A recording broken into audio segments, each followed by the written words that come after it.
Yes, Queen! Yes, Queen! Yes, Queen! Yes, Queen! For Ruth Weber, the memory never goes away. You saw a German with a gun.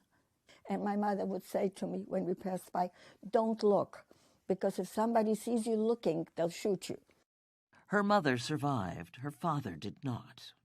Look at these children. This is what they did to stay safe.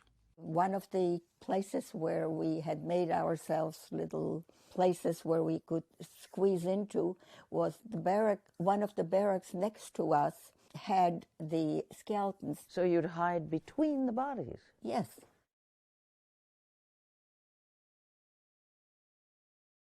I am having a hard time, but I am okay, and I'm gonna be okay.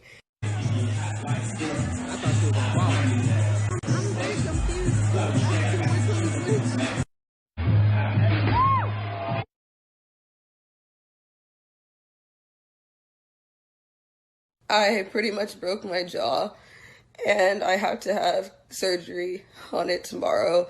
I broke some teeth. I'm okay, and I just wanted to let everybody know that I'm good. So thank you guys, and I... Ready for the debate tonight, sir? Do you feel ready for the debate tonight, sir? I do. I'm anxious for the debate tonight. Ready to check out Bloomberg? Thank you. Well, I tell you what, I'm just going to tell the truth. That always works. What's the truth about Bloomberg? Truth is, he's basically been a Republican his whole life. The fact of the matter is, he didn't endorse Barack or me when we ran. This is a guy talking about, he's using Barack's pictures like, they're good buddies. I'm going to talk about his record. All right, guys, we got to go. Thank you. We got to go. Painting him as a friend of Bloomberg's is disingenuous?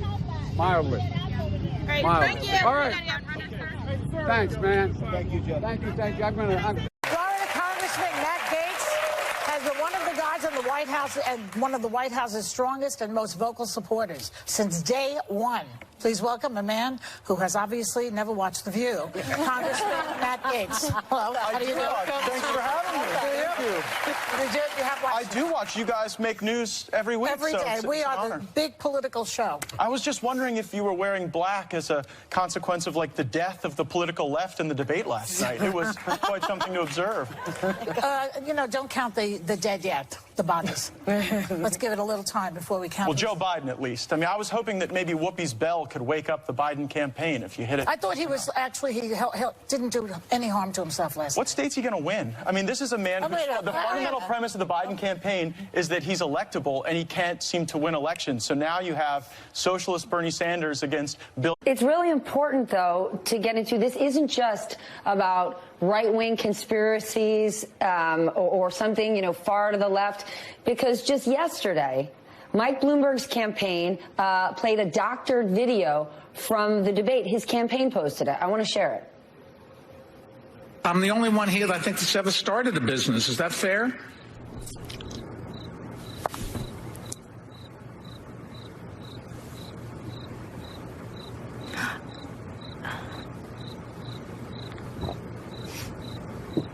Now, that wasn't true. Crickets. That was obviously there for a dramatic effect. The campaign has said it was tongue-in-cheek. But when somebody sends you that clip from the debate, that looks really good for the mayor and it looks really bad for everyone else, and it's not true. Right. Would content like that get flagged as misinformation? We actually reached out to Twitter about this specific thing, and they said, yeah, this is a good example. This is something that, we would flag as not real. And that's the thing, is that clip, there was about a second or two of silence, not 20 seconds of silence or whatever. That's the sort of thing, without the crickets, people might take seriously. And that's how disinformation sort of steamrolls, and if nobody's going to stop it, it could change narratives. It could change the outcome of election. We've been there. We are Jewish Americans. We believe in a future for this country where everyone is free and safe, no matter what we look like or where we come from. We are Jewish Americans, as diverse as this country itself. We are one people, but have many experiences and identities. Our people have survived genocide and fascism, deportation and slavery. Resistance and survival are our birthright. We are rooted in a legacy of pursuing justice, and we are rising up again. Because the stakes for this election could not be higher. As we mourn the lives lost in Pittsburgh, Poway, El Paso, and in detention centers, we know who is to blame. Those who track hate say there is no doubt political rhetoric is in part to blame. President Trump repeating a comment about Jewish Americans. Any Jewish person who votes Democratic is being, quote, disloyal. U.S. Representative Steve King retweeting messages from a known Nazi sympathizer. Charlottesville was a turning point. The president's lack of a complete condemnation of what happened was cheered by white nationalists. By setting the stage for white nationalist violence, Trump and the Republican Party represent the greatest threat to Jews in this country. When it comes to white supremacists and neo-Nazis marching in the street, there is only one side. We know, as a Jewish community, our safety is dependent on the safety of all people. In 2020, Bend the Arc Jewish Action is mobilizing Jews and allies across the country to remove white nationalists from office. We were made for this moment. We won't let politicians harm our communities to expand their own wealth and power. We're going to hold those politicians accountable in November. A more just America is possible, and we will build it together in solidarity. I'm an American Jew, and I'm rising up for a future in which we are all free and safe. I'm rising for LGBT equality. For working class people. For a thriving planet. For progress. We are ready. We rise as one.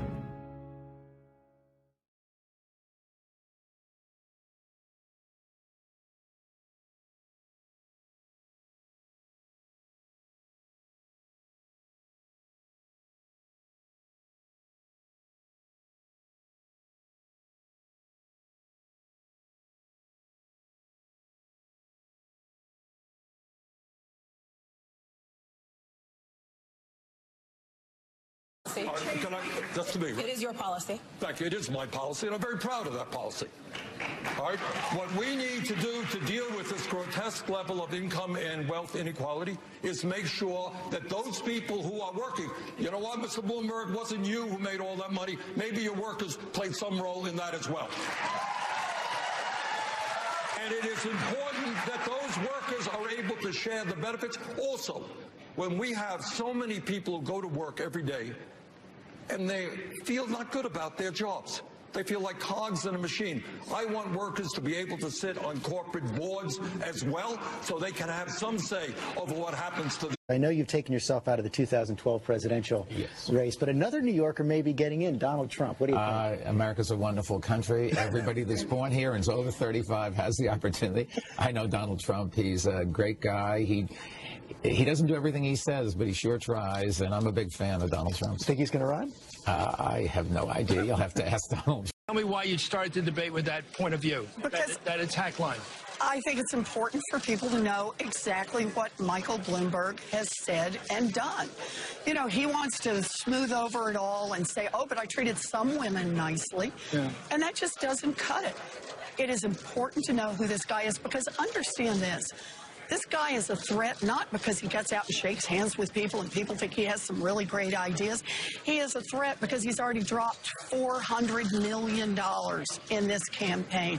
And understand this, after his performance tonight, I have no doubt he is about to drop tonight another $100 million in this campaign. Why would his performance lead to more spending? Oh, come on. In order to try to erase America's memory of what happened on that debate stage. But that moment with you and him, who's ever right or wrong, although you were on the offensive there, to hit him on the facts. Yes. Fair enough. A vulnerability.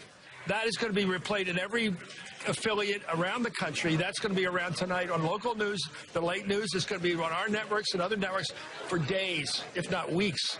I hope that is the So case. I think you did score there. My question is that a disqualifying fact? Do you think he should not be considered by Democratic voters? Yes, I think that it is disqualifying.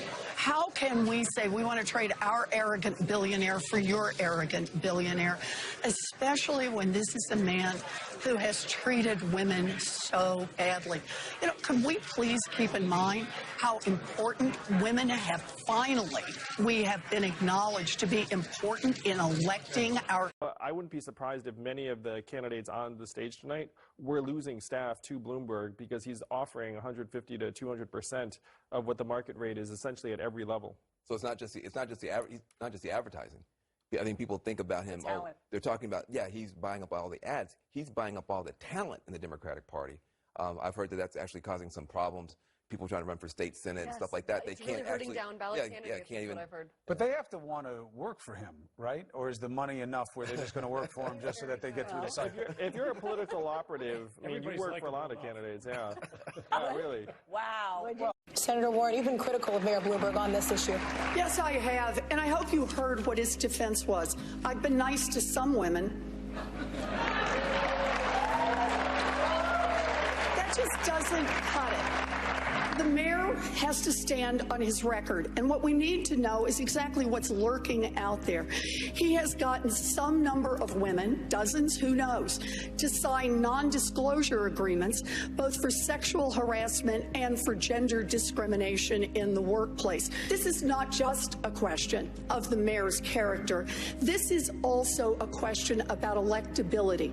We are not going to beat Donald Trump with a man who has who knows how many non-disclosure agreements and the drip, drip, drip of stories of women saying they have been harassed and discriminated against. That's not what we do as Democrats. I'm Elizabeth Warren, and I approve this message.